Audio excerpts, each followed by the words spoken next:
Paramashivoham. Now, slowly, you can relax and you can open your eyes.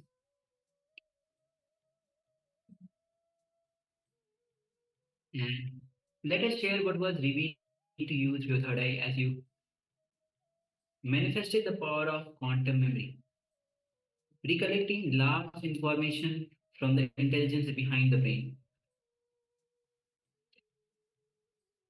Even if you saw one word or a few words or the full paragraph, do not hesitate to share because the word you share might be related to the what content of the page was. So take a moment to share. And all the participants on YouTube, you can also start sharing what was your revelations. What did you see? What when you scanned? Manifested this power.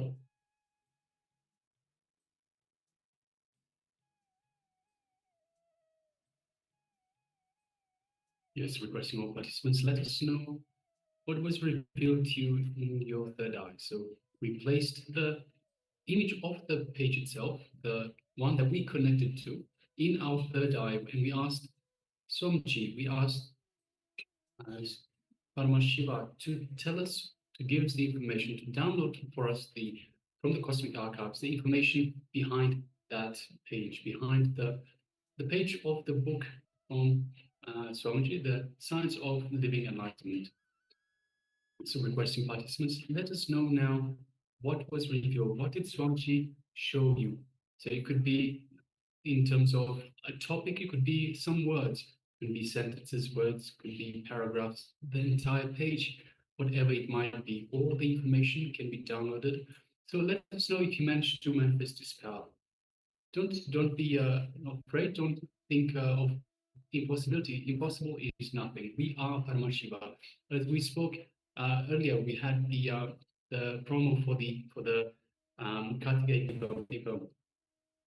Paramashiva, Sadashiva split into many to celebrate himself. We are those many. We are Paramashiva. This is who we are. This is our true nature. We are Paramashiva. We are everything, and everything is possible. Everything is at our fingertips. Everything can be achieved. Everything can be done. So impossible is nothing. So just take a moment and share with us what was revealed to you, and don't have any hesitations. You might be thinking, hey, maybe this isn't right. None of that. Just drop that as soon as that thought comes up, as soon as anything to do with doubt, anything to do with limitation, just unclutch from it. Unclutch like there's nothing else that you can possibly do. Unclutch from that. No limitations, no impossibilities, just unclutch. And have confidence that you are being shown, you are downloading directly from Paramashiva himself.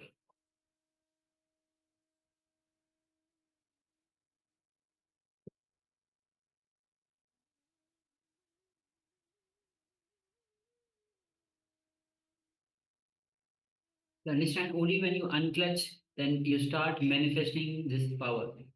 All right, we have one sharing from Ma Lisivan. First of all, welcome Ma Lisivan. Yes, That you have joined us for the Paramashivoham Level 1.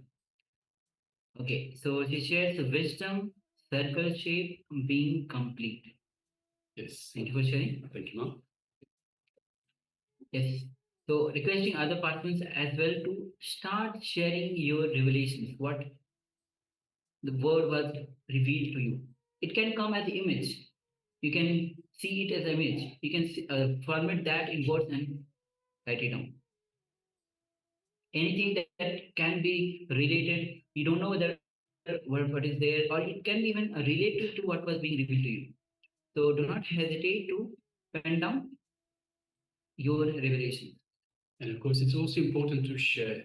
If you don't share, you'll always be in powerlessness. You don't share because you're afraid. You're afraid you might get it wrong. You're afraid of others, what others may think of you. But keep in mind, there is no comparison. We are not comparing one with the other. We are not marking you in any way to say, hey, you're getting 3 out of 10, you're getting 9 out of 10, and so forth. There is no such thing. In fact, it is simply impossible to compare one to the other because we are unique. We are unique expressions of Paramashiva. We have our unique path, our unique expression. As such, there is no point comparing one with the other because there's no point in comparison. So please understand, do not even think about what other people say because it's simply not reality. Anything that you do see, feel free to share. When you share, you build confidence in your ability. Even if you haven't yet manifested, you have that confidence that, yes, I will be, and that expectation that I will manifest.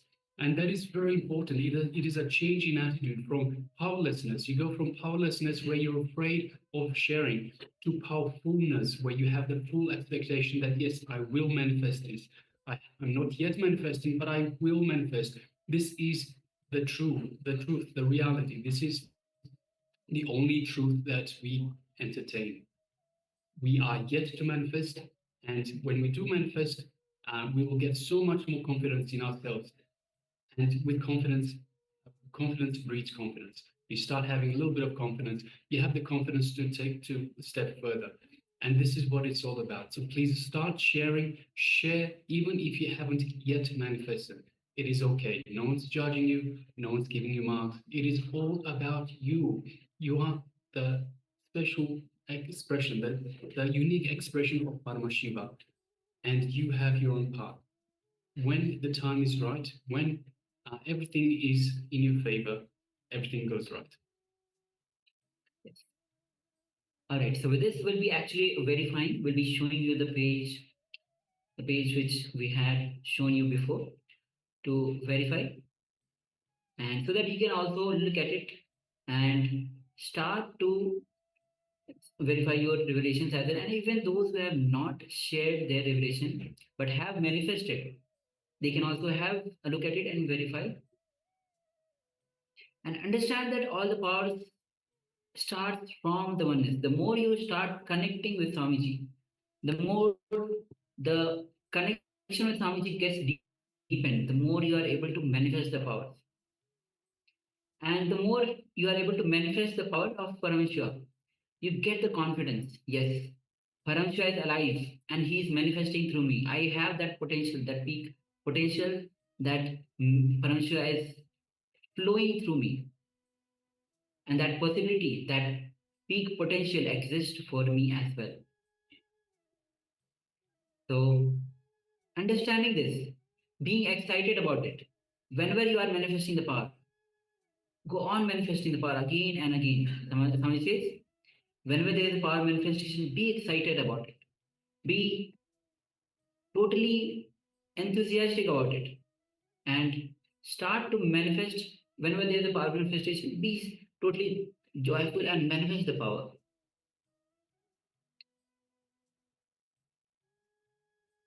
So now we'll be projecting the page 240 of the Science of Living Enlightenment book so that you can verify. The Tattvas, nectar pot of spirituality. Losing confidence in you takes away life itself from you. Please listen. Others losing confidence in you takes away the wealth of life from you. You losing confidence in you takes away life itself from you. How many of you are cognizing it? When you break the words you give to others, they lose confidence in you. When you break the words you give yourself, you lose confidence in you.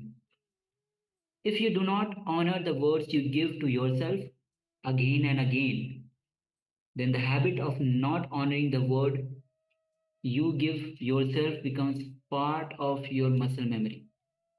Losing confidence over yourself becomes part of your muscle memory. That is why even your willpower cannot heal your body. I see this many times in my experience with people. Some people come out of even cancer with their willpower. Some people can't get out of their simple cough or headache, even with their meditation and everything. It is because of the power of completion, integrity. If you are in integrity with you, any word you give yourself, even your muscle will listen to you. The words you give yourself is the bone structure you form for your life. You have to honor it. If you are not able to honor it even by giving your life, at least you have to complete it. The words you utter towards yourself, the words you give to yourself can be nectar or poison. The words you constantly repeat to yourself, the words you constantly tell yourself have to be enriching you, inspiring you, exciting you, and enlightening you. The words you give to the words you give to you are mantra, what you consume to create life in you. The first principle of life is integrity. When you start thinking and speaking with integrity, the ultimate possible inner chattering, inner cleaning happens. So this is the four tattvas, the especially on the integrity and the integrity Swamiji talks. When you what word that you utter, when you do not honor, and the words, whatever word that you utter, either it becomes nectar or poison. With this, Yes, so let us just have a quick look at some easy one shared wisdom, circle shape being complete. So yes, Mark, very much wisdom in terms of the four tattvas and of course integrity, and having integrity, having confidence on yourself. Yes. So yes, thank you very much for sharing, Mark, and congratulations. yes, only when you honor your words, you are in completion. You are complete. The being is complete. So yes, thank you, ma'am, for sharing. And with this, let's move on to the kriya. The next kriya that is we are going to about it's about the rapid recovery from the illness care. So this is one of the nitya kriya that Swamiji has given to all of us. This guided kriya by Swamiji himself. So please come to the space of listening, and of course it's a kriya, so it will be combination of bandhas, mudras, asanas. So make sure that you are in a space where you can comfortably perform the asanas, this kriya whole itself. So please come to the space of listening and let's.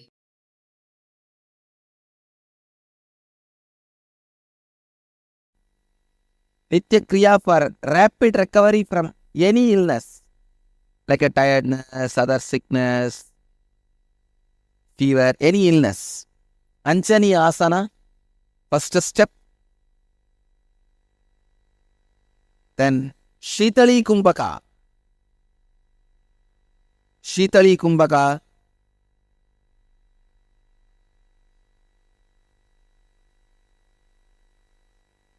Stretch your tongue.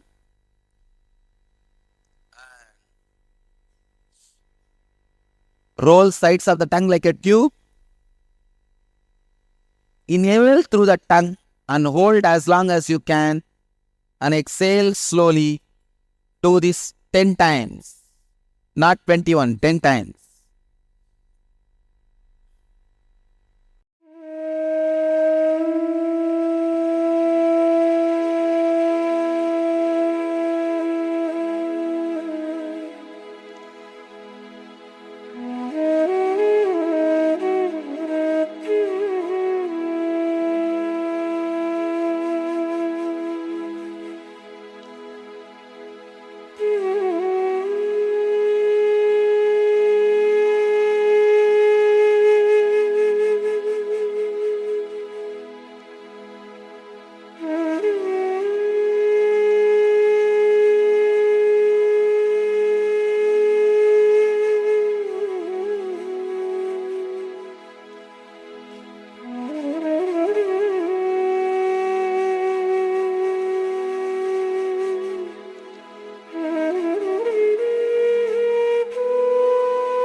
Do the Shitkari pranayama. Shitkari means press the lower and upper teeth, keep your mouth open with a hissing sound, inhale and hold as long as you can, then slowly exhale as slowly as you can. Do this 7 minutes continuously.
this Sitali and Sitkari in Anjani Asana morning, noon and evening, you will recover from any illness quickly.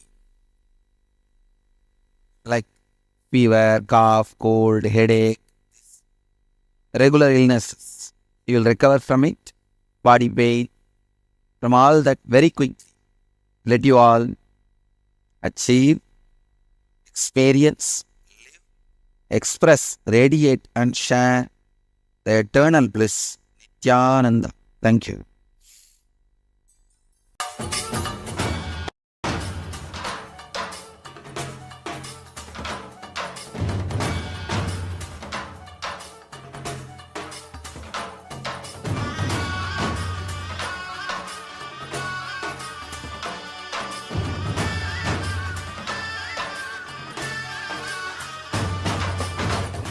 Today is the best day. Sadashiva appears for Brahma and Vishnu early morning in the form of light shaft. Means the consciousness which is beyond time and space enters into time and space. Sadashiva declares, let me become many to celebrate myself. So morning we celebrate he becoming many. You can see every deity, every god, we go on light the lamp. So each, the Sadashiva himself becomes many. So whole campus we went round. It was such high energy. So again the many becomes one. Not only spiritually, even socially this celebration forms a very important part of my life, because this is the only celebration I enjoyed from my birth, at least in this body.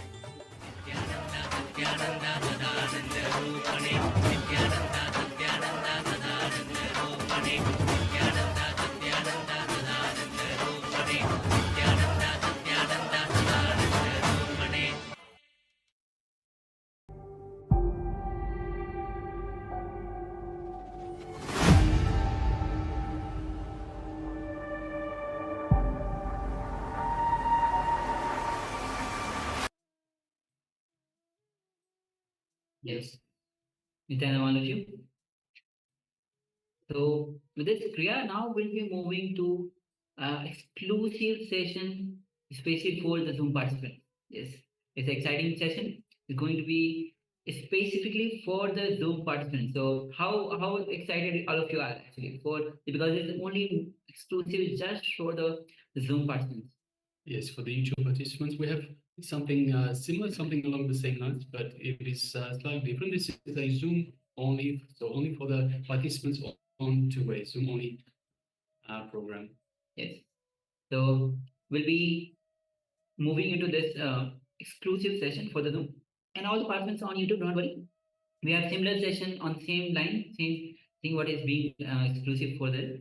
So you'll be also going through this session.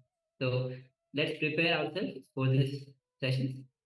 And of course, for the Zoom participants, if you wish, you can still join us on two-way. So you can go to the eCitizen portal and sign up for the Paramashivoham Level 1 program and join us on two-way as we're about to start this Zoom exclusive session.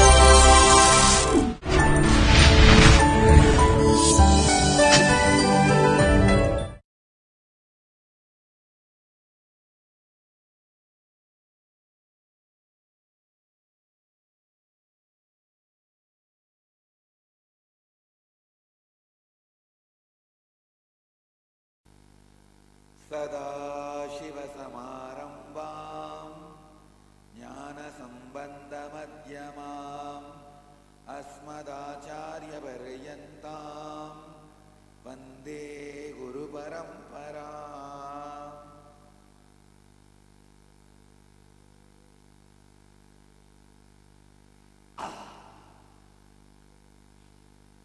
welcome you all with my love and respects. I welcome all the devotees, disciples, samajis, satsangis sitting with us around the world at this moment in 404 places. 580 places through Nithyananda TV and in 42 places two-way video conferencing, having Nayanadiksha in 198 cities in 26 countries around the world.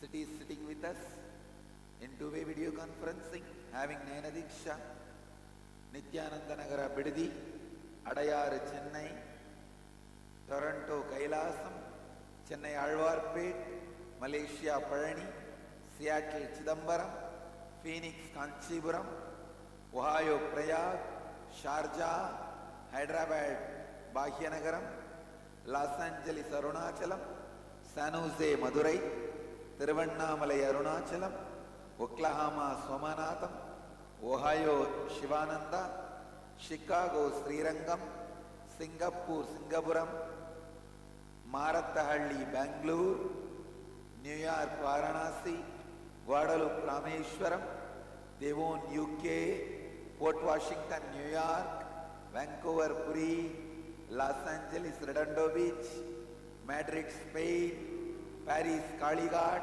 Austin, Charlotte Srisailam, Guadalupe Rameshwaram,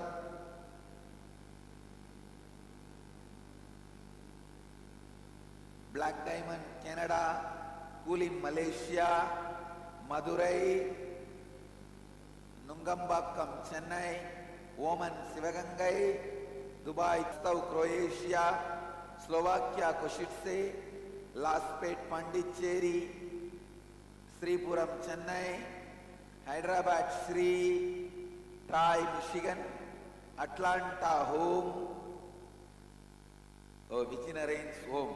Am I right? Vijayanaran and Nari Mohanan. Narendran Mohanan's home. Blessings. And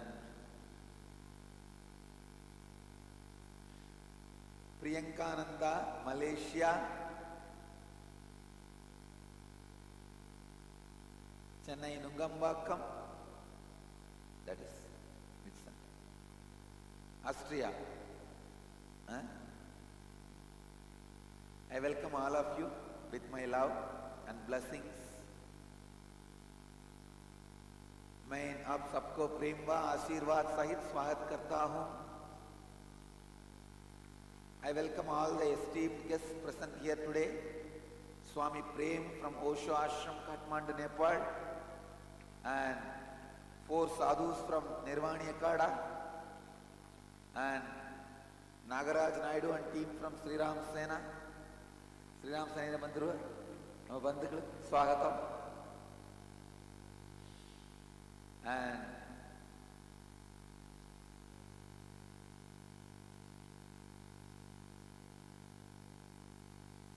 I welcome all other sadhus, sons, mahatmas, and esteemed guests. I welcome all of you with my love and respects. Sorry for my voice. Rishi Sambhavananda, birthday blessings, and Ma Devacha and Rishi Sambhava, wedding anniversary, blessings. Let both of you, with all the auspiciousness, will be with me, I will be with you, you will be with me. Blessings.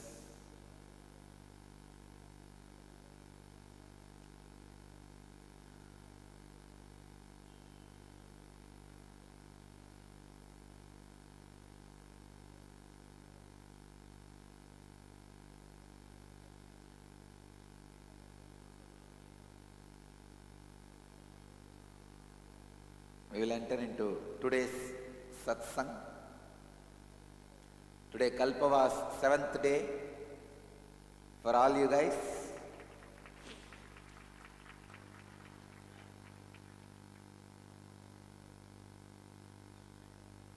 We also pray for all the souls which departed in the Allahabad railway station stampede We do not know the exact number, but it did not happen inside Kumbh area. So, in the Allahabad railway station, there was unexpected stampede. People who went back from the Kumbh Snan, they wanted to catch their train to go back to their places. The time the stampede has happened, I commit with you all, keeping Kala Bhairava as witness, I'll release all the souls. I release all of them into liberation. They will not have one more birth.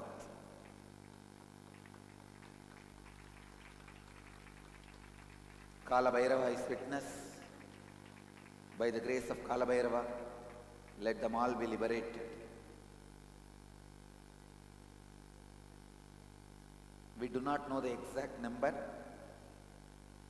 but it is anywhere between 30 to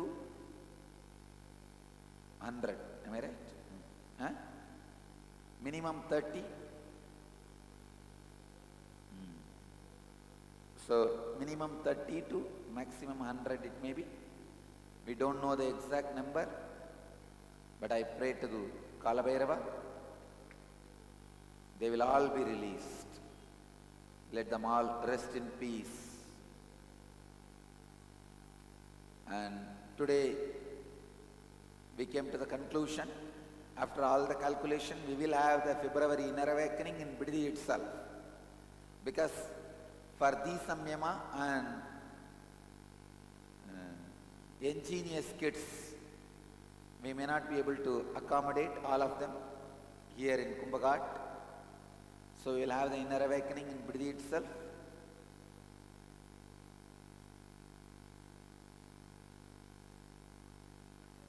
Hope all of you are enjoying through Nithyananda TV, all the Kumbh Mela programs live. All right. Today I'll expand on the story of Kumbh Mela, the churning the Milky Ocean. Listen. Listen. Integrity is the spindle. Authenticity is the rope. Listening is the tortoise. Holding without letting the spindle sink into the ocean. Authenticity, when you continuously practice,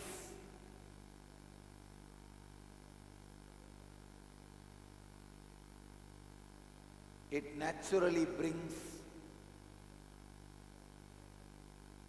nectar out of the chitta. Please understand, if the nectar is not taken out of chitta, it is ocean of confusion. If the nectar is taken out of the chitta, it is ocean of milk. Whether your mind is ocean of confusion or ocean of milk is decided by the outcome of it. If you are enlightened, your mind is ocean of milk. If you have not achieved it, your mind is ocean of confusion.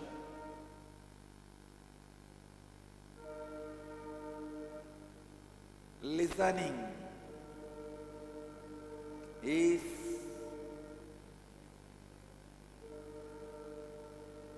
the tortoise which keeps the spindle up.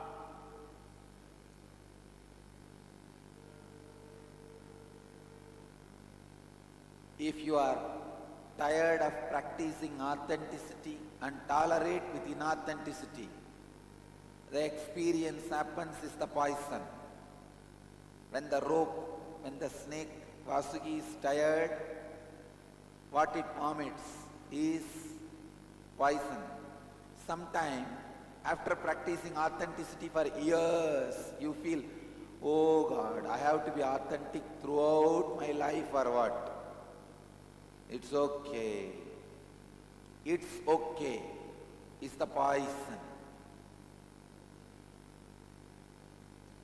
So let the integrity be the spindle, authenticity be the rope, and your thoughts, completion and incompletion, be the demons and gods. Understand? Constantly incompletions will be coming till the nectar comes.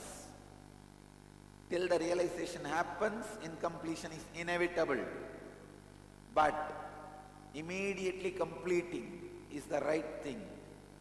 Demons of incompletions, apurnatva, will go on raising. Bring the God of purnatva, completion, constantly.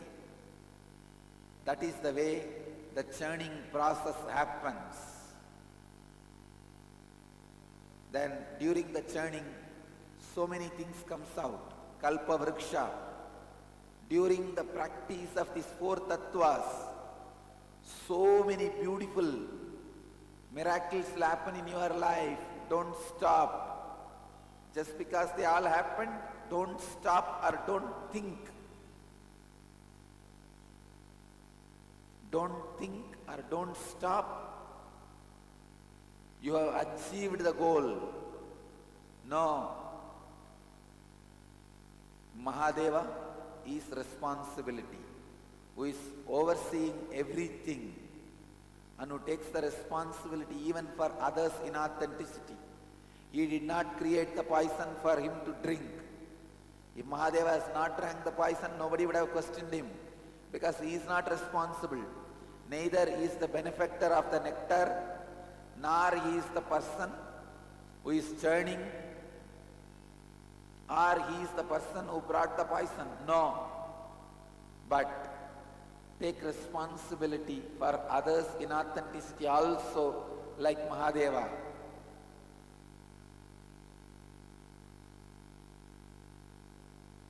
Then you will have nectar to enrich yourself and enrich others. Listen. Even when the nectar comes, only the people who are ready to enrich themselves and others, the nectar will be given. It will not reach to demons who want to enrich only themselves.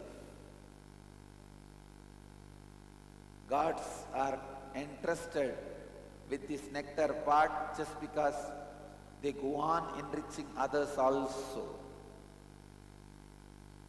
They go on enriching others also.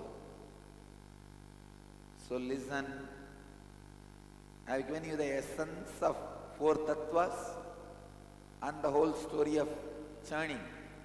I'll go on expanding in further satsangs.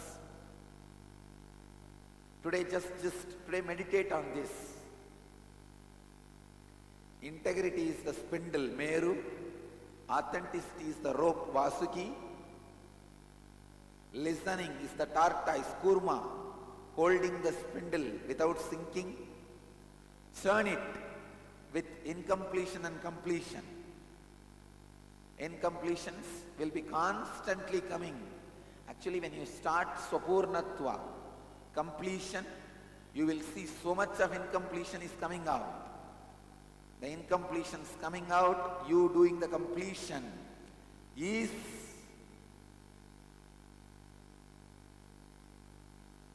the real churning. And during the churning, enough of good things will come out. Shamantaka, Parijata, Kalpa Vriksha, Ratna Singhasana, everything will come out.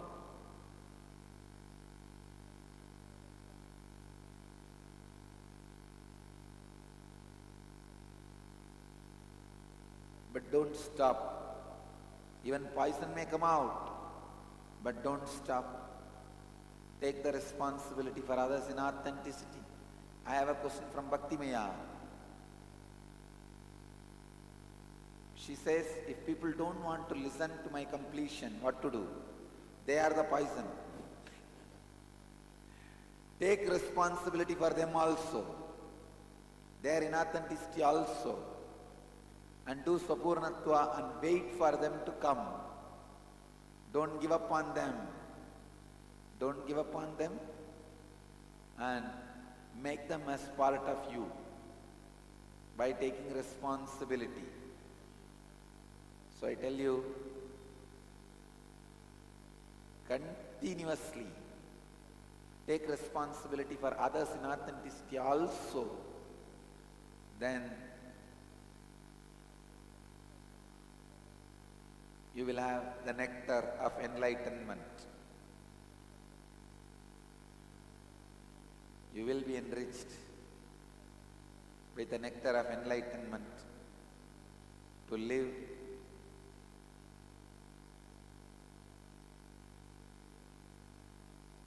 for yourself and for others.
Today I wanted to share one more important thing.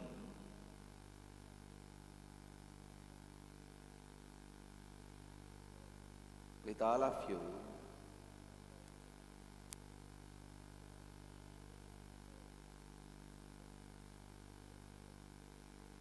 The importance of integrity. Please understand, without integrity, no other tattva, no other satya is going to happen in your life. I am seeing last few days slowly the non-integrity is settling into. I wanted to share a few things about this integrity. Slowly I am seeing the disintegrity or lack of integrity is settling. Yesterday I saw in Bididi, 7 o'clock, they did not do the Aarti. Bididi, am I right? 7 o'clock, the Aarti was not done.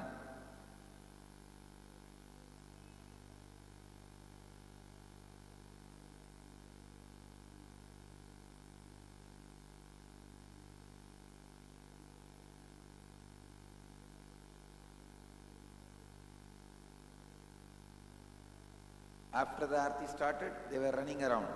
Am I right? Bididi, ask them. Nobody is taking the responsibility. Everybody is putting their head down.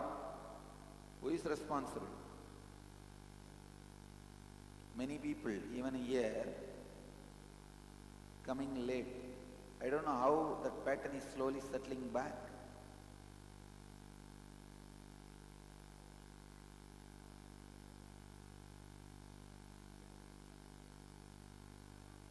Manisha, you have to have a class session on helping them all complete. So I just wanted to remind, integrity brings all the auspiciousness in the life. When the integrity is lost, everything is lost. Don't lose it.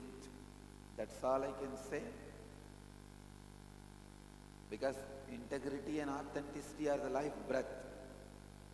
Authenticity, integrity and responsibility and enriching. Air, A-I-R-E is more important than air.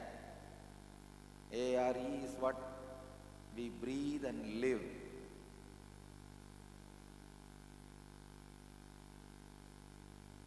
All right. So restore the integrity.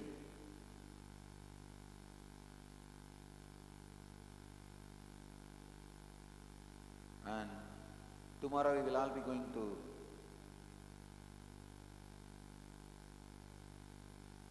Varanasi.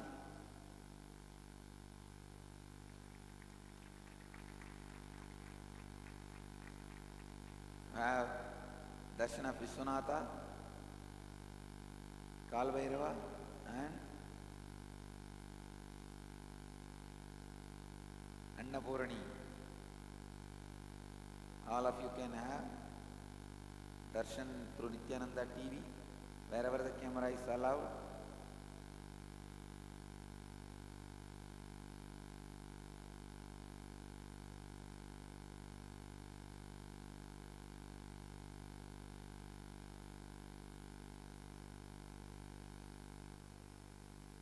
Any other announcements you guys want to make about the Varanasi trip? Oh, yesterday 5 lakh people had Vishwanath Darshan. Varanasi is choked. Our vehicle cannot enter Varanasi. We will have to leave the vehicle outside and we have to go by boat into Varanasi and then get into the Varanasi. Maybe we can show the Manikarnika Ghat also. Yes, Manikarnika Ghat.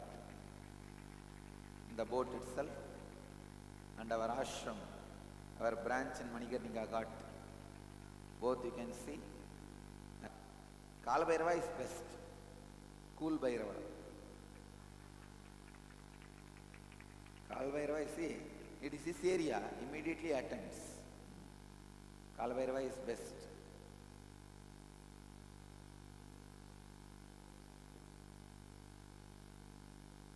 Kalbhairava is the living God.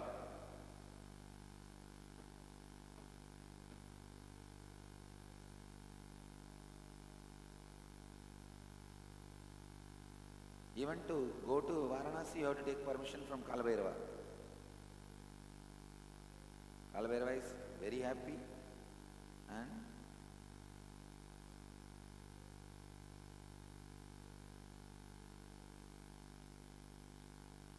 waiting to receive all of us.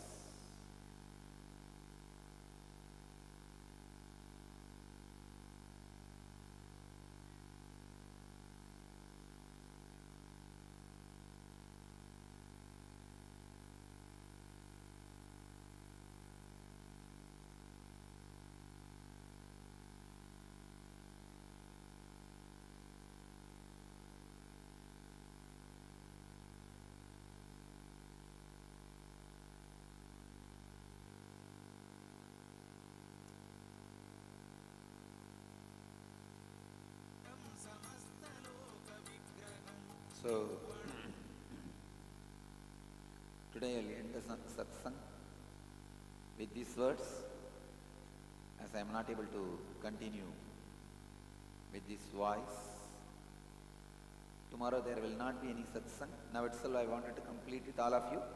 Tomorrow no yoga, no satsang in Kumbhapuri.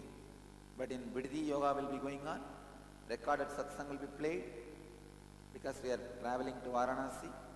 But day after tomorrow there will be satsang in Kumbhapuri, from Kumbhapuri. I'll start giving my usual elaborate satsangs from day after tomorrow. Today please put up with me. We'll go to the next step. Sit unclutched in Upanishad for a few minutes, and day after tomorrow, 14th, we will start Nirahara Samyama, third batch. Not tomorrow, day after tomorrow we will start. Because tomorrow we are going to Varanasi, so no satsang. Day after tomorrow we will start the Nirahara Samyama, third batch. You finish your food and then come. Now, please close your eyes and sit straight in Upanishad. be unclutched. Namah Shivaya.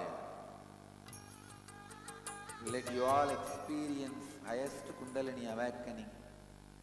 Namah Shivaya. Let you all achieve, experience, live, express, radiate, share, explode and enrich with eternal bliss. Nithyananda. Thank you.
All right.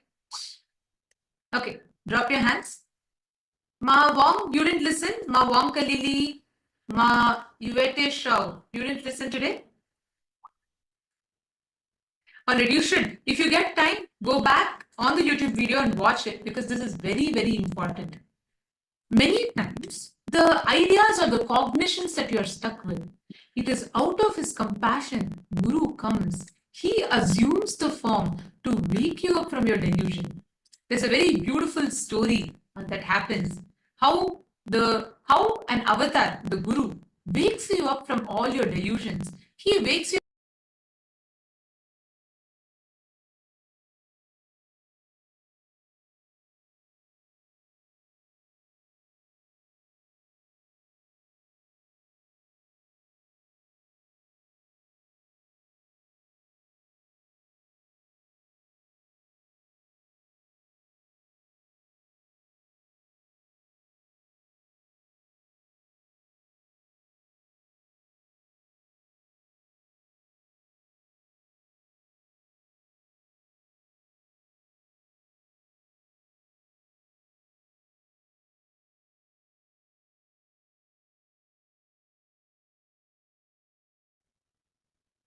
and I'm sorry about that for the technical glitch. Yes. So there's another beautiful story. One day, a guru and a disciple is walking by the banks of a river. And the disciple is a very sincere disciple. He's been connected to the master for a long time.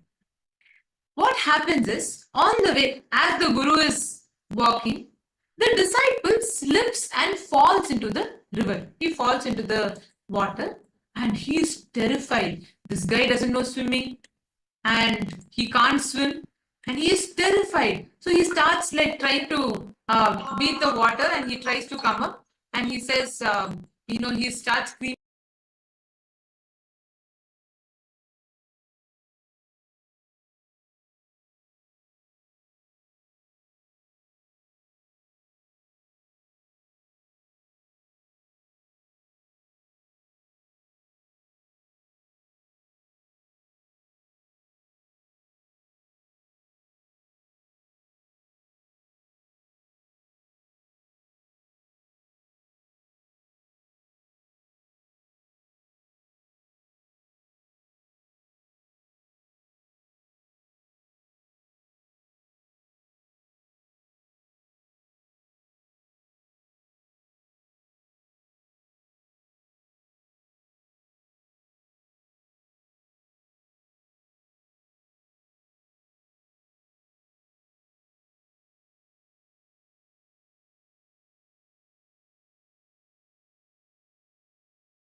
डमर बजे नित्यानंद हर शिव शिव मुरहर डमर बजे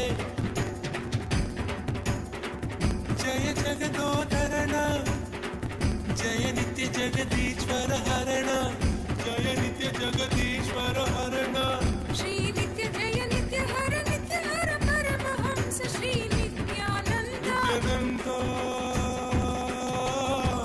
हर शिव शिव मुरहर डमर बजे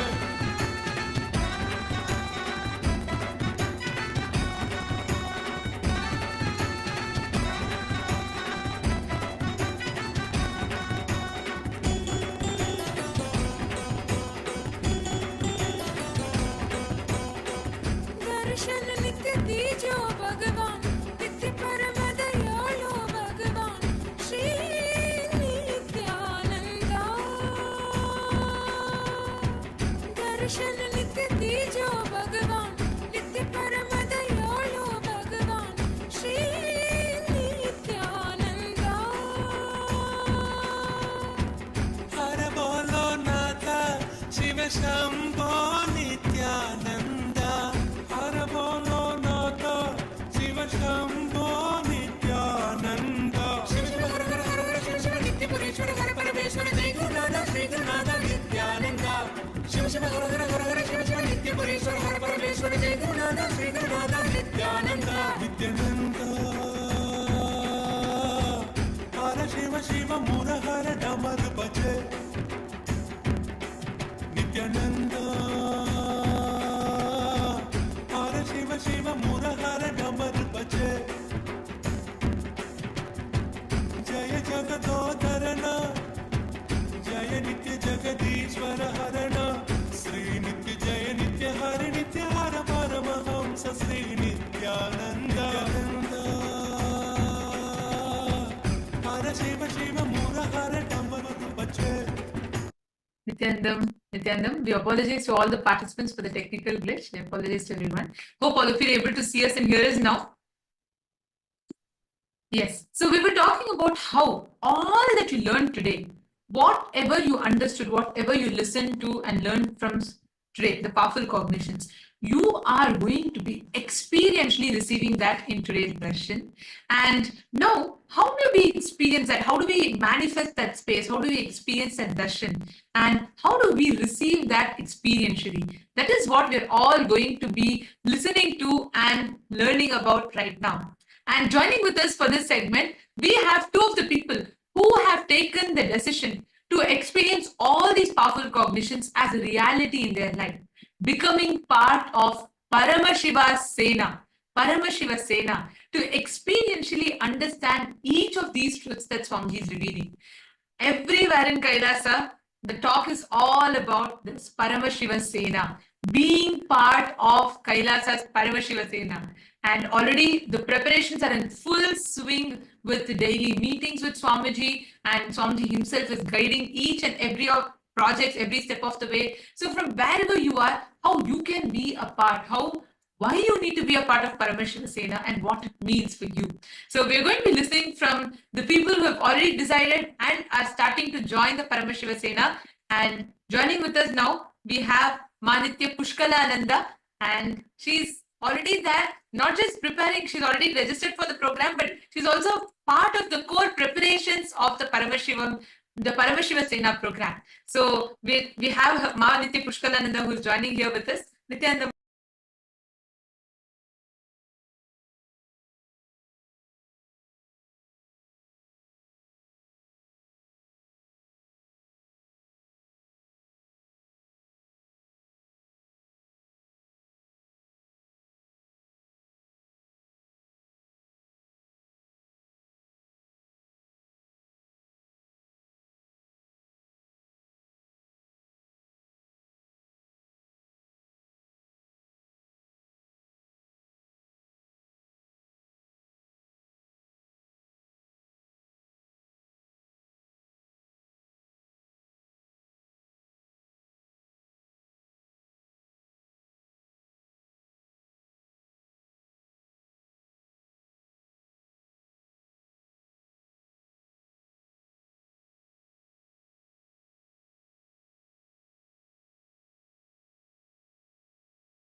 Nithyanandam, Nithyanandam Mapushkala, welcome. Thank you so much for joining here with us. It's wonderful to have you here.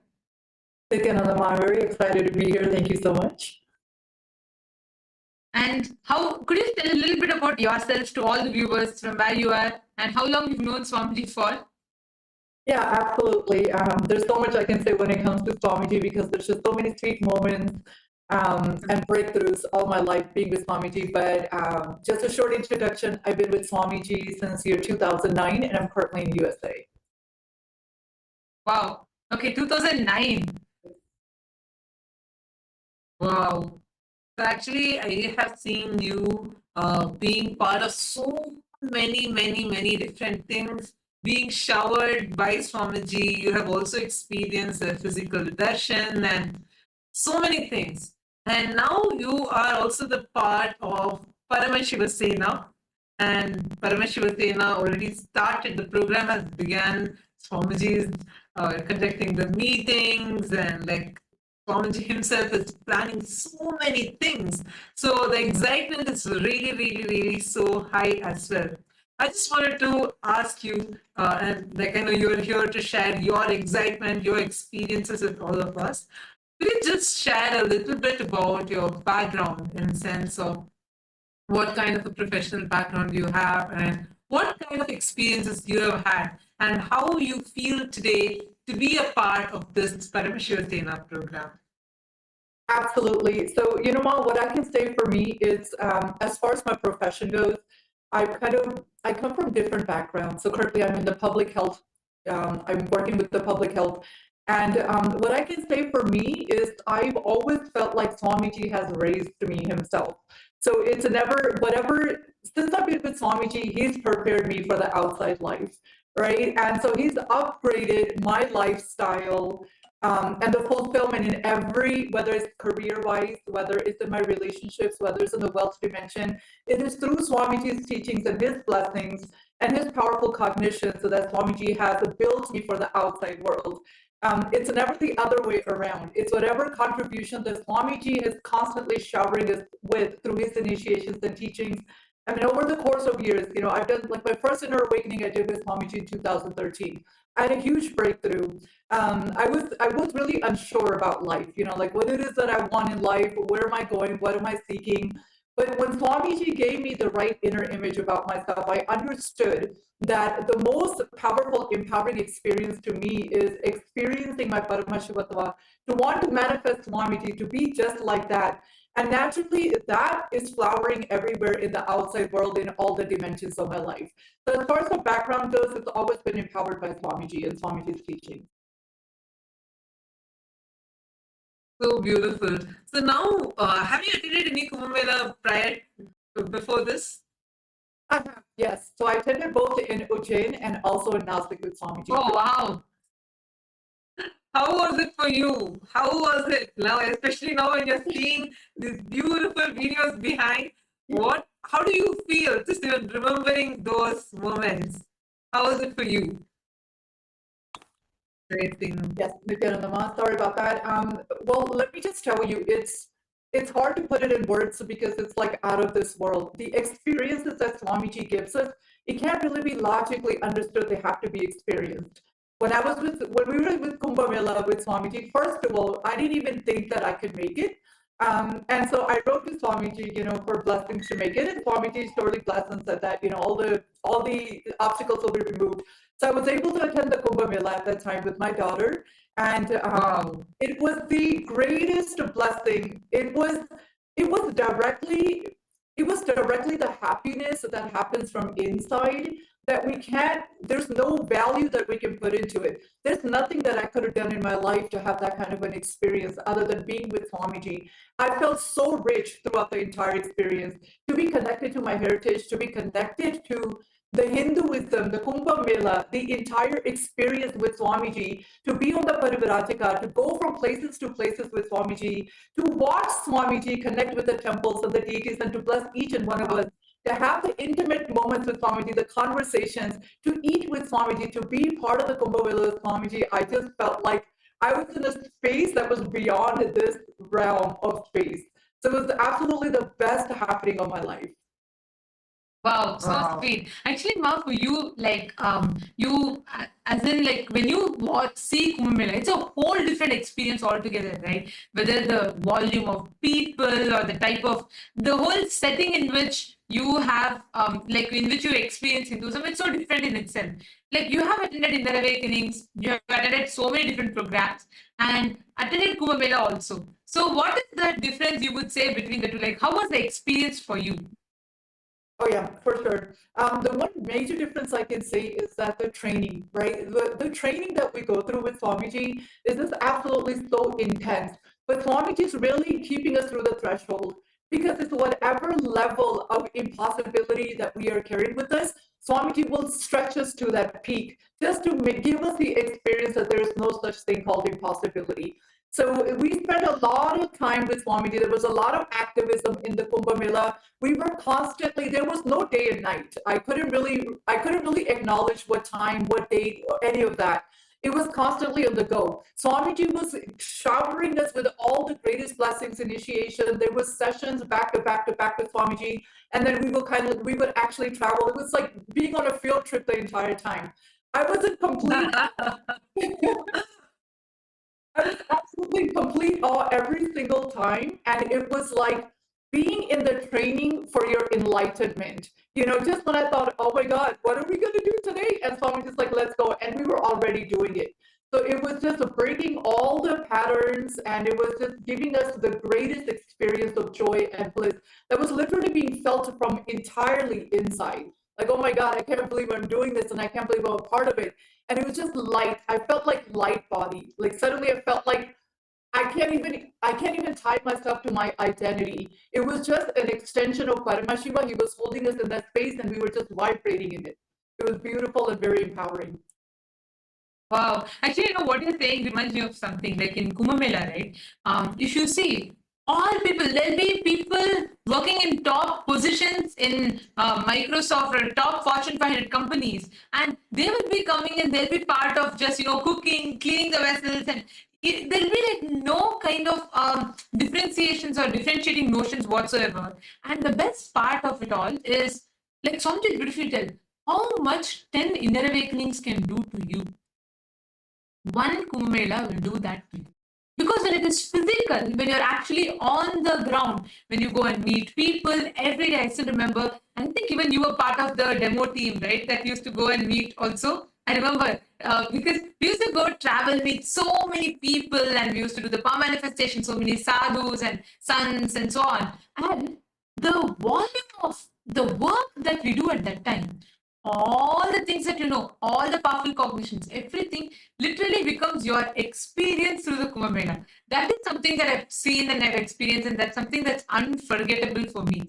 So it is like something that's very, very like it's amazing. And one more thing I wanted to ask you, Ma, see, you are like a Hindu, but you live in the US. Not all Hindus, like before meeting Swamiji, right? I'm sure that as Hindu, we would have not had access to authentic Hinduism globally, wherever we are, because of so many things, right? And how is it for you now when you are experiencing, like, how was your life as a Hindu before meeting Swamiji and your life as a Hindu after meeting Swamiji? Because now I know, like, how so actively you participate in the LA temple and you're part of so many things that happens there, right? So how would you describe life before Swamiji as a Hindu, life after Swamiji as a Hindu?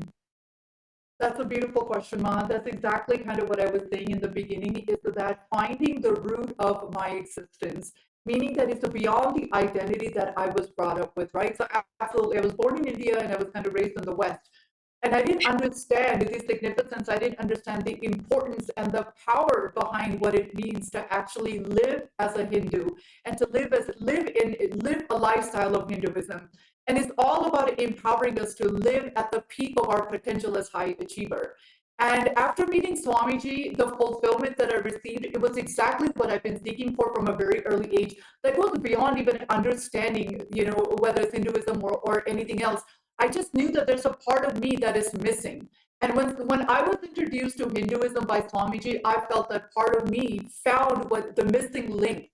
And it's so empowering. It's been so empowering, not just to empower myself, but through the teachings or the science of enlightenment that comes with Hinduism, sharing that with everyone around me, including my own parents, has been such a breakthrough experience for me. You know, even in the Kumbh Mela, I'm sure we're going to touch that, but even in the Kumbh Mela now, you know, I'm like, this is the greatest blessings that Swamiji is bringing out for us in LA or in the United States. And the first thing I did was I have to take my parents with me. So it's been absolutely so empowering to touch, first and foremost, have the right understanding, the context about my roots of Hinduism, but also the empowerment that Swamiji gives us through Hinduism to empower ourselves and all those around us.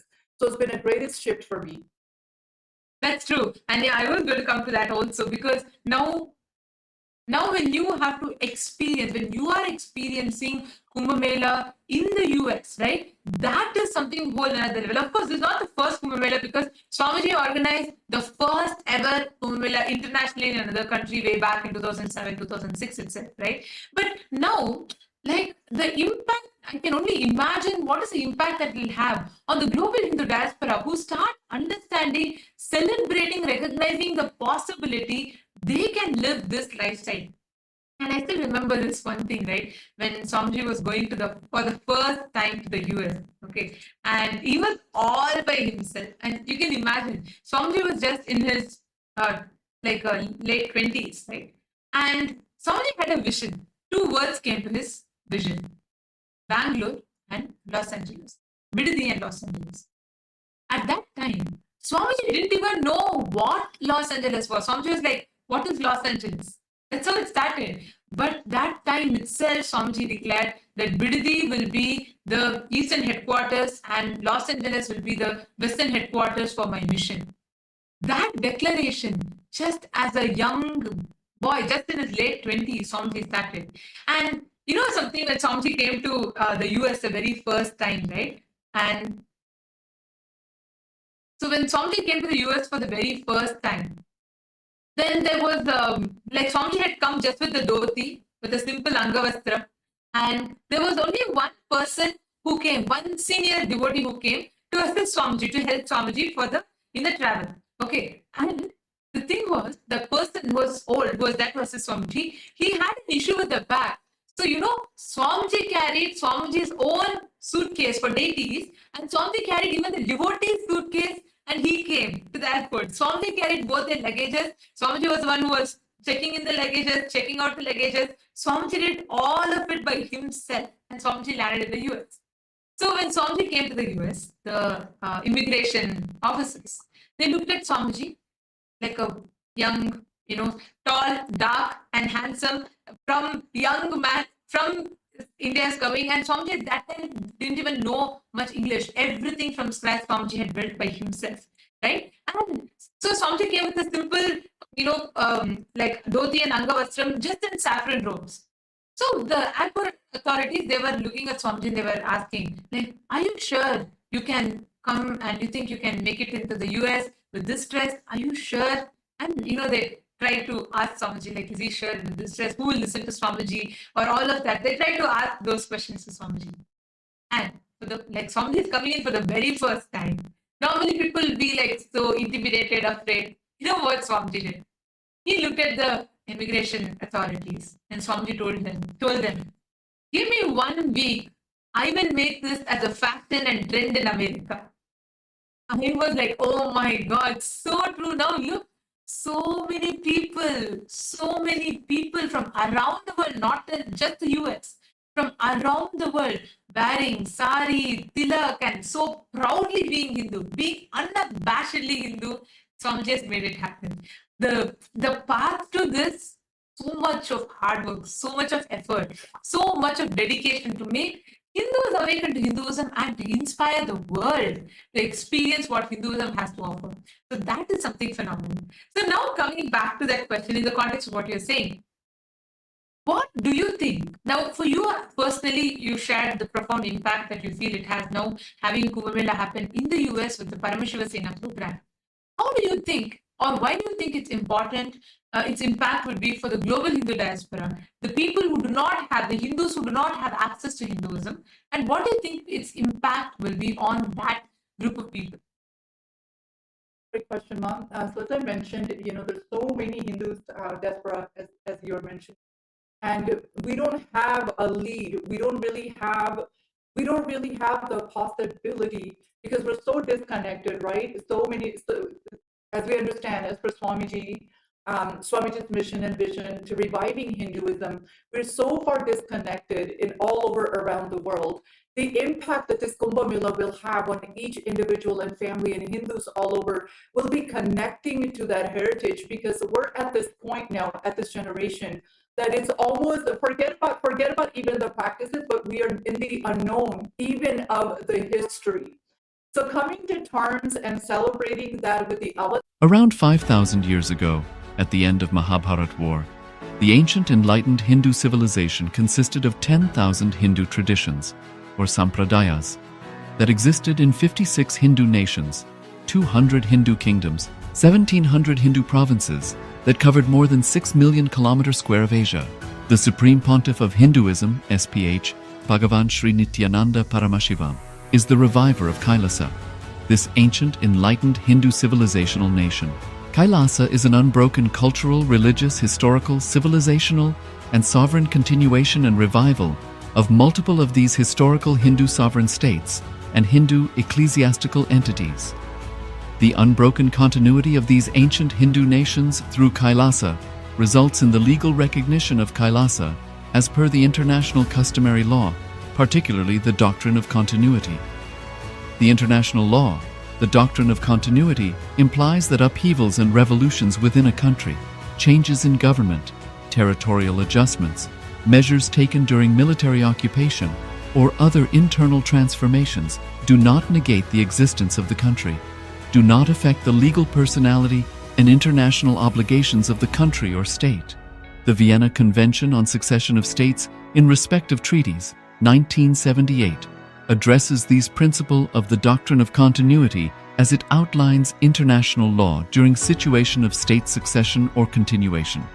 International law recognizes a state's legal personality by recognizing its identity. This perspective extends even during the period when the given state or country is annexed or occupied by a foreign power. Even in such cases, the legal personality of the state is considered to persist, enabling its subsequent re-establishment. Historical examples dating back to the 18th century include cases like Portugal and Genoa that were re-established after the Vienna Congress of 1815. More recent examples include countries such as Poland, Ethiopia, Czechoslovakia, Albania, and Austria that were re-established after World War II. Even when a nation is deprived of its territory, the nation continues to exist. Its sovereignty and international legal personality continues to persist. The Dalai Lama, as the spiritual and temporal leader of Tibet, exemplifies this principle. In 1959, the Dalai Lama was exiled and forced to flee. Despite the challenges faced, the Dalai Lama continues to advocate for the preservation of Tibetan culture and garners worldwide support for Tibetan autonomy on the global stage. Similarly, from 1309 to 1376, the Pope of Catholicism had been in exile in Avignon. Despite this, he was recognized as the head of state as well as head of the church and given full privileges of the position after their return to Rome. Even in 1861, much of the papal territories had been lost, leaving the Pope with no sovereign territory other than the papal residence and related buildings.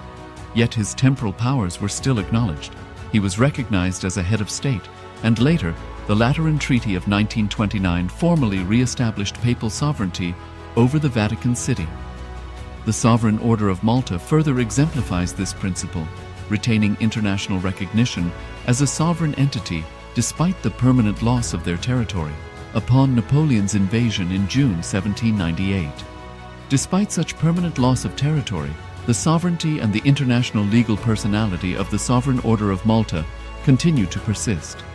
Much later in 1894, the order settled in Rome and acquired two properties, the Magistral Palace and the Magistral Villa that received extraterritorial status. Today, the order maintains diplomatic relations with 112 countries, issues its own diplomatic passports, currency stamps, and vehicle registration plates, and has been granted observer status in the United Nations. All these examples of state re-establishment illustrate the principle of continuity of states, as per international law, that a state's legal personality persists over time. A nation continues to exist even after a complete loss of territory. A far more striking example is of the oceanic countries, which are under the threat of their entire nation being drowned and submerged due to rising sea levels owing to global warming. In response to such existential threat of climate change, Pacific Island nations, including Tuvalu, have enacted constitutional amendments and made international declarations affirming that their nation and their sovereign rights will continue to persist, despite their entire territory being lost to the sea. This proactive stance is highlighted in the Constitution of Tuvalu Act 2023 and the Pacific Islands Forum Declaration of 2021. The Supreme Pontiff of Hinduism, Bhagavan Sri Nithyananda Paramashivoham, through the line of succession is the present 203rd Emperor of the Hindu Sovereign Kingdom of Surangi Samrajya. He was crowned on the 31st of December 2004 at the age of 26. Thus, by very same principles of the doctrine of continuity, through which the international legal personality of Portugal, Genoa, Poland, Ethiopia, Czechoslovakia, Albania, Austria, Vatican, Tibet, Sovereign Order of Malta, and several other nations has been recognized despite having undergone a period of exile, annexation, occupation by a foreign power, or despite loss of territory. The SPH Nithyananda Paramashivoham, through well-established legal and historical facts about the Hindu sovereign state of the Surangi Samrajyam, derives all sovereign rights and powers of the royal lineage of the Surangi Samrajyam as its 203rd sovereign emperor, from his inheritance and continuation of the unbroken succession of the kingdom of Surya Vamsa Surangi Samrajyam Sarvanapitha. Surya Vamsa Surangi Samrajyam, through unification with 20 other sovereign Hindu states and sovereign ecclesiastical, historical entities, became part of the United States of KAILASA, which thus became a sovereign, independent juridical state, with the SPH Nithyananda Paramashivoham as the sovereign. Just as how the oceanic nations like Tuvalu have safeguarded their sovereignty from the existential threat of total submersion by amending their constitution and asserting that their sovereignty will persist regardless of the loss of their territory, KAILASA, which is a sovereign continuation of 21 sovereign Hindu states and sovereign ecclesiastical historical entities, is also reviving and continuing the Kumari Kandam Hindu nations that got submerged. As per the doctrine of continuity, these facts imply that the Kailasa's statehood is recognized by international law and manifests as a natural outcome of well-established historical legal facts. Share your time, talent, and treasure. Become part of Kailasa. Sign up as an eCitizen https://kailasa.ecitizen.info. Around 5,000 years ago, at the end of Mahabharat War, the ancient enlightened Hindu civilization consisted of 10,000 Hindu traditions, or sampradayas, that existed in 56 Hindu nations, 200 Hindu kingdoms, 1,700 Hindu provinces that covered more than 6 million kilometers square of Asia. The Supreme Pontiff of Hinduism, SPH, Bhagavan Sri Nithyananda Paramashivoham, is around 5,000 years ago, at the end of Mahabharat War. The ancient enlightened Hindu civilization consisted of 10,000 Hindu traditions, or sampradayas, that existed in 56 Hindu nations, 200 Hindu kingdoms, 1,700 Hindu provinces that covered more than 6 million kilometers square of Asia. The Supreme Pontiff of Hinduism, SPH, Bhagavan Sri Nithyananda Paramashivoham, is the reviver of Kailasa, this ancient enlightened Hindu civilizational nation. Kailasa is an unbroken cultural, religious, historical, civilizational, and sovereign continuation and revival of multiple of these historical Hindu sovereign states and Hindu ecclesiastical entities. The unbroken continuity of these ancient Hindu nations through Kailasa results in the legal recognition of Kailasa as per the international customary law, particularly the doctrine of continuity. The international law, the doctrine of continuity, implies that upheavals and revolutions within a country, changes in government, territorial adjustments, measures taken during military occupation, or other internal transformations do not negate the existence of the country, do not affect the legal personality and international obligations of the country or state. The Vienna Convention on Succession of States in respect of treaties, 1978, addresses these principles of the doctrine of continuity as it outlines international law during situation of state succession or continuation. International law recognizes a state's legal personality by recognizing its identity. This perspective extends even during the period when the given state or country is annexed or occupied by a foreign power. Even in such cases, the legal personality of the state is considered to persist, enabling its subsequent re-establishment. Historical examples dating back to the 18th century include cases like Portugal and Genoa that were re-established after the Vienna Congress of 1815. More recent examples include countries such as Poland, Ethiopia, Czechoslovakia, Albania, and Austria that were re-established after World War II. Even when a nation is deprived of its territory, the nation continues to exist. Its sovereignty and international legal personality continues to persist. The Dalai Lama, as the spiritual and temporal leader of Tibet, exemplifies this principle.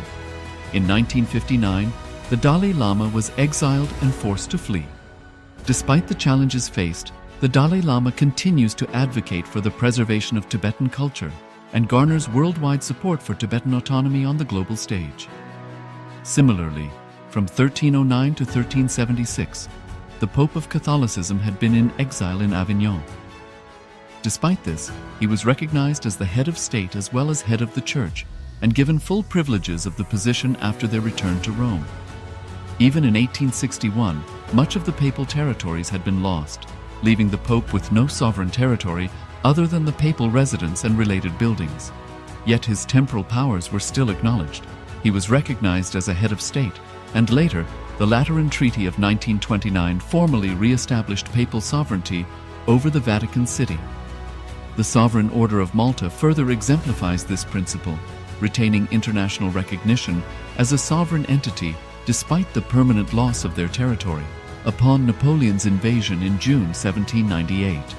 Despite such permanent loss of territory, the sovereignty and the international legal personality of the Sovereign Order of Malta continue to persist. Much later in 1894, the order settled in Rome and acquired two properties, the Magistral Palace and the Magistral Villa that received extraterritorial status. Today, the order maintains diplomatic relations with 112 countries, issues its own diplomatic passports, currency stamps, and vehicle registration plates, and has been granted observer status in the United Nations. All these examples of state re-establishment illustrate the principle of continuity of states, as per international law, that a state's legal personality persists over time. A nation continues to exist even after a complete loss of territory. A far more striking example is of the oceanic countries, which are under the threat of their entire nation being drowned and submerged due to rising sea levels owing to global warming.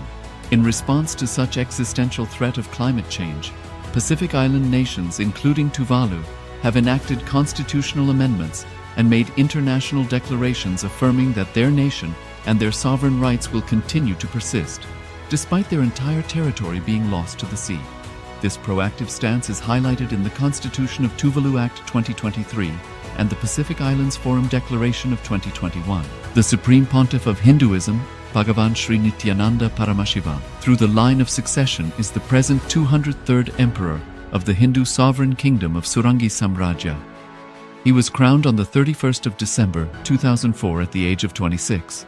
Thus, by very same principles of the doctrine of continuity, through which the international legal personality of Portugal, Genoa, Poland, Ethiopia, Czechoslovakia, Albania, Austria, Vatican, Tibet, Sovereign Order of Malta, and several other nations has been recognized despite having undergone a period of exile, annexation, occupation by a foreign power, or despite loss of territory.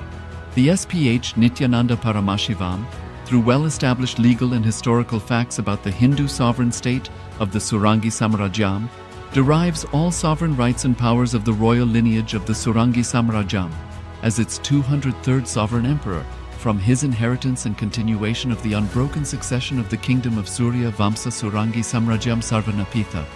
Surya Vamsa Surangi Samrajyam, through unification with 20 other sovereign Hindu states and sovereign ecclesiastical, historical entities, became part of the United States of KAILASA, which thus became a sovereign, independent juridical state, with the SPH Nithyananda Paramashivoham as the sovereign. Just as how the oceanic nations like Tuvalu have safeguarded their sovereignty from the existential threat of total submersion by amending their constitution and asserting that their sovereignty will persist regardless of the loss of their territory, KAILASA, which is a sovereign continuation of 21 sovereign Hindu states and sovereign ecclesiastical historical entities, is also reviving and continuing the Kumari Kandam Hindu nations that got submerged. As per the doctrine of continuity, these facts imply that the Kailasa's statehood is recognized by international law and manifests as a natural outcome of well-established historical legal facts. Share your time, talent, and treasure. Become part of Kailasa. Sign up as an eCitizen https://kailasa.ecitizen.info. Around 5,000 years ago, at the end of Mahabharat War, the ancient enlightened Hindu civilization consisted of 10,000 Hindu traditions, or sampradayas, that existed in 56 Hindu nations, 200 Hindu kingdoms, 1,700 Hindu provinces that covered more than 6 million kilometer square of Hinduism. SPH, Bhagavan Sri Nithyananda Paramashivoham, is the reviver of Kailasa, this ancient enlightened Hindu civilizational nation. Kailasa is an unbroken cultural, religious, historical, civilizational, and sovereign continuation and revival of multiple of these historical Hindu sovereign states and Hindu ecclesiastical entities. The unbroken continuity of these ancient Hindu nations through Kailasa results in the legal recognition of Kailasa as per the international customary law, particularly the doctrine of continuity.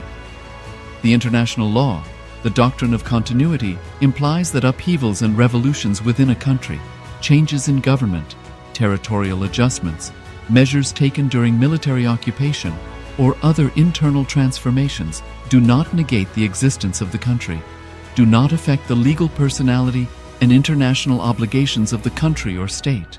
The Vienna Convention on Succession of States in respective treaties, 1978, addresses these principles of the doctrine of continuity as it outlines international law during situation of state succession or continuation.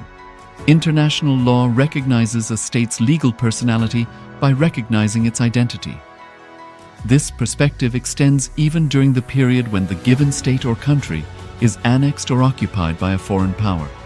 Even in such cases, the legal personality of the state is considered to persist, enabling its subsequent re-establishment. Historical examples dating back to the 18th century include cases like Portugal and Genoa that were re-established after the Vienna Congress of 1815. More recent examples include countries such as Poland, Ethiopia, Czechoslovakia, Albania, and Austria that were re-established after World War II. Even when a nation is deprived of its territory, the nation continues to exist. Its sovereignty and international legal personality continues to persist. The Dalai Lama, as the spiritual and temporal leader of Tibet, exemplifies this principle. In 1959, the Dalai Lama was exiled and forced to flee. Despite the challenges faced, the Dalai Lama continues to advocate for the preservation of Tibetan culture and garners worldwide support for Tibetan autonomy on the global stage. Similarly, from 1309 to 1376, the Pope of Catholicism had been in exile in Avignon. Despite this, he was recognized as the head of state as well as head of the church and given full privileges of the position after their return to Rome. Even in 1861, much of the papal territories had been lost, leaving the Pope with no sovereign territory other than the papal residence and related buildings. Yet his temporal powers were still acknowledged. He was recognized as a head of state, and later, the Lateran Treaty of 1929 formally re-established papal sovereignty over the Vatican City. The Sovereign Order of Malta further exemplifies this principle, retaining international recognition as a sovereign entity despite the permanent loss of their territory upon Napoleon's invasion in June 1798. Despite such permanent loss of territory, the sovereignty and the international legal personality of the Sovereign Order of Malta continued to persist. Much later in 1894, the order settled in Rome and acquired two properties, the Magistral Palace and the Magistral Villa that received extraterritorial status. Today, the order maintains diplomatic relations with 112 countries, issues its own diplomatic passports, currency, stamps, and vehicle registration plates, and has been granted observer status in the United Nations. All these examples of state re-establishment illustrate the principle of continuity of states, as per international law, that a state's legal personality persists over time. A nation continues to exist even after a complete loss of territory. A far more striking example is of the oceanic countries, which are under the threat of their entire nation being drowned and submerged due to rising sea levels owing to global warming.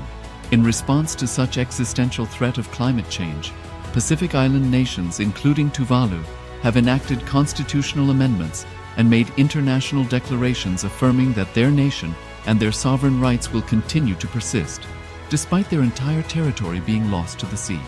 This proactive stance is highlighted in the Constitution of Tuvalu Act 2023 and the Pacific Islands Forum Declaration of 2021. The Supreme Pontiff of Hinduism, Bhagavan Sri Nithyananda Paramashivoham, through the line of succession is the present 203rd Emperor of the Hindu Sovereign Kingdom of Surangi Samrajya.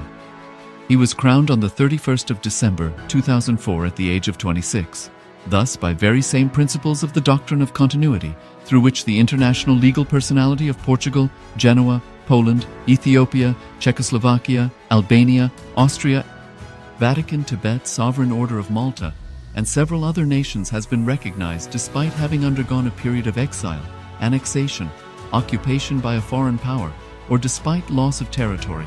The SPH Nithyananda Paramashivoham, through well-established legal and historical facts about the Hindu sovereign state of the Surangi Samrajyam, derives all sovereign rights and powers of the royal lineage of the Surangi Samrajyam as its 203rd sovereign emperor, from his inheritance and continuation of the unbroken succession of the kingdom of Surya Vamsa Surangi Samrajyam Sarvanapitha.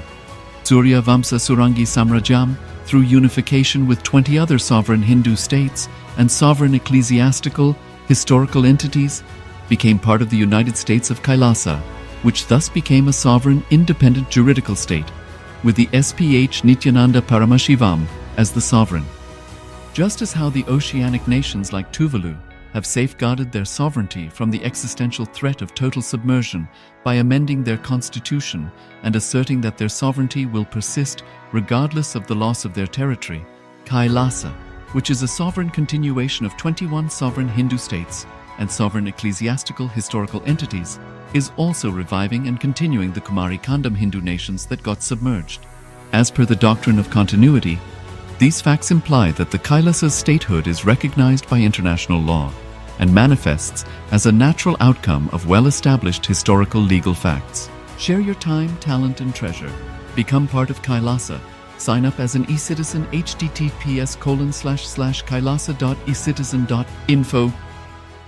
Around 5,000 years ago, at the end of Mahabharat War, the ancient enlightened Hindu civilization consisted of 10,000 Hindu traditions, or sampradayas, that existed in 56 Hindu nations, 200 Hindu kingdoms, 1,700 Hindu provinces that covered more than 6 million kilometers square of Asia. The Supreme Pontiff of Hinduism, SPH, Bhagavan Sri Nithyananda Paramashivoham, is the reviver of Kailasa, this ancient, enlightened Hindu civilizational nation. Kailasa is an unbroken cultural, religious, historical, civilizational, and sovereign continuation and revival of multiple of these historical Hindu sovereign states and Hindu ecclesiastical entities. The unbroken continuity of these ancient Hindu nations through Kailasa results in the legal recognition of Kailasa as per the international customary law, particularly the doctrine of continuity. The international law, the doctrine of continuity, implies that upheavals and revolutions within a country, changes in government, territorial adjustments, measures taken during military occupation, or other internal transformations do not negate the existence of the country, do not affect the legal personality and international obligations of the country or state. The Vienna Convention on Succession of States in respect of treaties, 1978, addresses these principles of the doctrine of continuity as it outlines international law during situation of state succession or continuation. International law recognizes a state's legal personality by recognizing its identity. This perspective extends even during the period when the given state or country is annexed or occupied by a foreign power. Even in such cases, the legal personality of the state is considered to persist, enabling its subsequent re-establishment. Historical examples dating back to the 18th century include cases like Portugal and Genoa that were re-established after the Vienna Congress of 1815. More recent examples include countries such as Poland, Ethiopia, Czechoslovakia, Albania, and Austria that were re-established after World War II. Even when a nation is deprived of its territory, the nation continues to exist. Its sovereignty and international legal personality continues to persist. The Dalai Lama, as the spiritual and temporal leader of Tibet, exemplifies this principle. In 1959, the Dalai Lama was exiled and forced to flee. Despite the challenges faced, the Dalai Lama continues to advocate for the preservation of Tibetan culture and garners worldwide support for Tibetan autonomy on the global stage.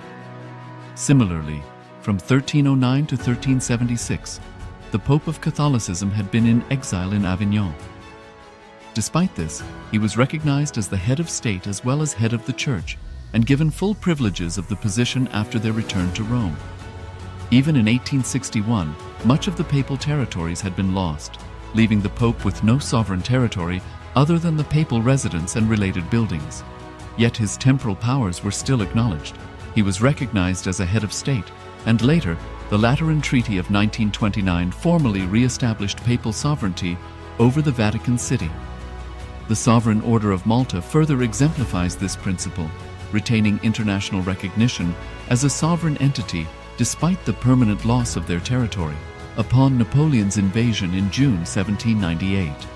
Despite such permanent loss of territory, the sovereignty and the international legal personality of the Sovereign Order of Malta continue to persist. Much later in 1894, the order settled in Rome and acquired two properties, the Magistral Palace and the Magistral Villa that received extraterritorial status.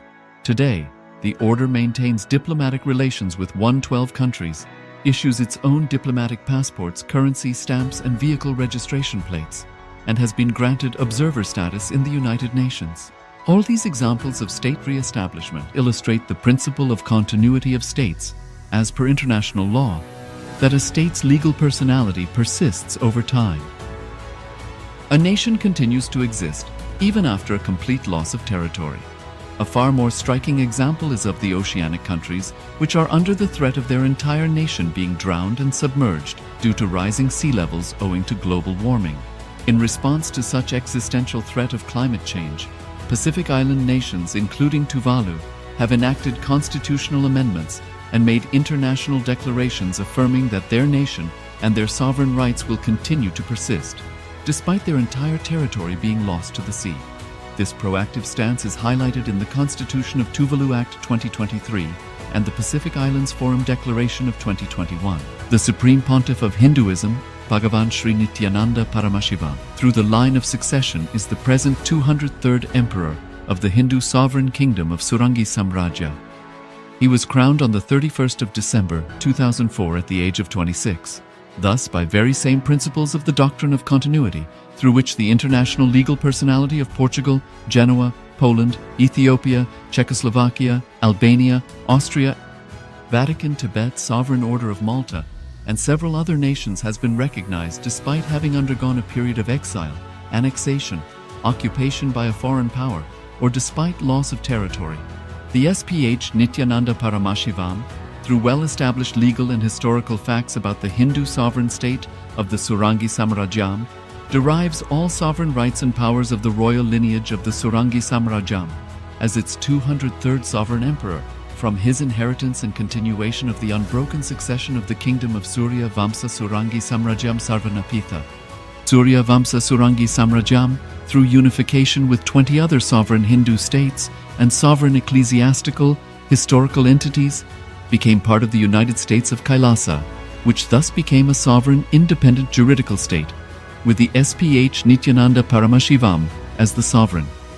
Just as how the oceanic nations like Tuvalu have safeguarded their sovereignty from the existential threat of total submersion by amending their constitution and asserting that their sovereignty will persist regardless of the loss of their territory, KAILASA, which is a sovereign continuation of 21 sovereign Hindu states and sovereign ecclesiastical historical entities, is also reviving and continuing the Kumari Kandam Hindu nations that got submerged. As per the doctrine of continuity, These facts imply that the Kailasa's statehood is recognized by international law and manifests as a natural outcome of well-established historical legal facts. Share your time, talent, and treasure. Become part of Kailasa. Sign up as an eCitizen https://kailasa.ecitizen.info. Around 5,000 years ago, at the end of Mahabharat War, the ancient enlightened Hindu civilization consisted of 10,000 Hindu traditions, or sampradayas, that existed in 56 Hindu nations, 200 Hindu kingdoms, 1,700 Hindu provinces that covered more than 6 million kilometers square of Asia.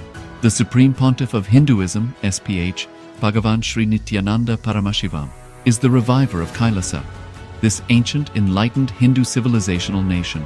Kailasa is an unbroken cultural, religious, historical, civilizational, and sovereign continuation and revival of multiple of these historical Hindu sovereign states and Hindu ecclesiastical entities. The unbroken continuity of these ancient Hindu nations through Kailasa results in the legal recognition of Kailasa as per the international customary law, particularly the doctrine of continuity. The international law, the doctrine of continuity, implies that upheavals and revolutions within a country, changes in government, territorial adjustments, measures taken during military occupation, or other internal transformations do not negate the existence of the country, do not affect the legal personality and international obligations of the country or state. The Vienna Convention on Succession of States in respect of treaties, 1978, addresses these principles of the doctrine of continuity as it outlines international law during situation of state succession or continuation. International law recognizes a state's legal personality by recognizing its identity. This perspective extends even during the period when the given state or country is annexed or occupied by a foreign power.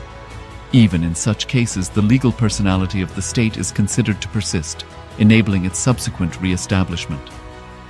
Historical examples dating back to the 18th century include cases like Portugal and Genoa that were re-established after the Vienna Congress of 1815. More recent examples include countries such as Poland, Ethiopia, Czechoslovakia, Albania, and Austria that were re-established after World War II. Even when a nation is deprived of its territory, the nation continues to exist. Its sovereignty and international legal personality continues to persist. The Dalai Lama, as the spiritual and temporal leader of Tibet, exemplifies this principle. In 1959, the Dalai Lama was exiled and forced to flee. Despite the challenges faced, the Dalai Lama continues to advocate for the preservation of Tibetan culture and garners worldwide support for Tibetan autonomy on the global stage. Similarly, from 1309 to 1376, the Pope of Catholicism had been in exile in Avignon. Despite this, he was recognized as the head of state as well as head of the church and given full privileges of the position after their return to Rome. Even in 1861, much of the papal territories had been lost, leaving the Pope with no sovereign territory other than the papal residence and related buildings. Yet his temporal powers were still acknowledged. He was recognized as a head of state, and later, the Lateran Treaty of 1929 formally re-established papal sovereignty over the Vatican City. The Sovereign Order of Malta further exemplifies this principle, retaining international recognition as a sovereign entity despite the permanent loss of their territory upon Napoleon's invasion in June 1798. Despite such permanent loss of territory, the sovereignty and the international legal personality of the Sovereign Order of Malta continue to persist. Much later in 1894, the order settled in Rome and acquired two properties, the Magistral Palace and the Magistral Villa that received extraterritorial status. Today, the order maintains diplomatic relations with 112 countries, issues its own diplomatic passports, currency, stamps, and vehicle registration plates, and has been granted observer status in the United Nations. All these examples of state re-establishment illustrate the principle of continuity of states, as per international law, that a state's legal personality persists over time. A nation continues to exist even after a complete loss of territory. A far more striking example is of the oceanic countries, which are under the threat of their entire nation being drowned and submerged due to rising sea levels owing to global warming. In response to such existential threat of climate change, Pacific Island nations, including Tuvalu, have enacted constitutional amendments and made international declarations affirming that their nation and their sovereign rights will continue to persist, despite their entire territory being lost to the sea. This proactive stance is highlighted in the Constitution of Tuvalu Act 2023 and the Pacific Islands Forum Declaration of 2021. The Supreme Pontiff of Hinduism, Bhagavan Sri Nithyananda Paramashivoham, through the line of succession is the present 203rd Emperor of the Hindu sovereign kingdom of Surangi Samrajya. He was crowned on the 31st of December 2004 at the age of 26.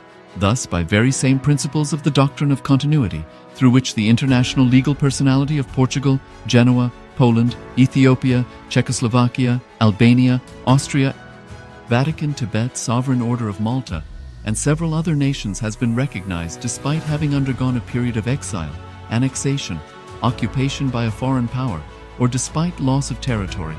The SPH Nithyananda Paramashivoham, through well-established legal and historical facts about the Hindu sovereign state of the Surangi Samrajyam, derives all sovereign rights and powers of the royal lineage of the Surangi Samrajyam as its 203rd sovereign emperor, from his inheritance and continuation of the unbroken succession of the kingdom of Surya Vamsa Surangi Samrajyam Sarvanapitha. Surya Vamsa Surangi Samrajyam, through unification with 20 other sovereign Hindu states and sovereign ecclesiastical, historical entities, became part of the United States of KAILASA, which thus became a sovereign, independent juridical state, with the SPH Nithyananda Paramashivoham as the sovereign.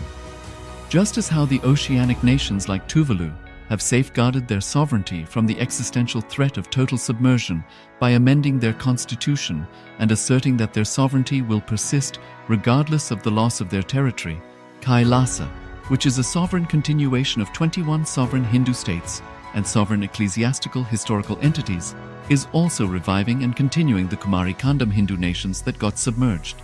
As per the doctrine of continuity,